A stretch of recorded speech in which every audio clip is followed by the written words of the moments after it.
I'm Nick with Culligan. Today we'll be talking about heat shrinks. I've already got a start here on this. This is a 220 pump, but regardless of the pump, you'll still have the same steps here. This here are the wires to the pump. I've already got a start on them. Basically what I did is I went ahead and cleaned the wires, and I went ahead and put the terminals already on 1/1/2. Now what you want to do is with these heat shrinks, they come with the plastic, or they come with the terminals. So what you want to always remember to do is put the plastic already on the wire. So you're going to feed that through. You want to start with the green, match up the green with the green, plug that in. So you want to plug it in and hold on to it, keep it nice and tight. You're going to grab your clines here.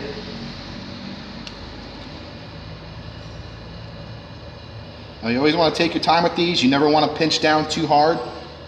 Sometimes you'll clip the wire, in which case you'll just be doing it all over again. So you got a nice little bite on both sides, tiny little tug, just enough to know. You got your plastic still on there. You're going to supply the plastic right in the middle, so it's feeding both ends. So when you seal it, it has a nice seal on both sides. It's not catty-cornered or allowing the water to flow through. Now when doing this, make sure you have all your tools in front of you, ready to go. Otherwise it just becomes more complicated than what it is. Torch. What you want to do is just barely graze it and turn. You don't want to focus too much on one area when doing this. If you need to take tiny little breaks, that's fine. You don't want to break for too long because that'll just affect the plastic. When doing this, try to focus on the center and then work your way towards the tips.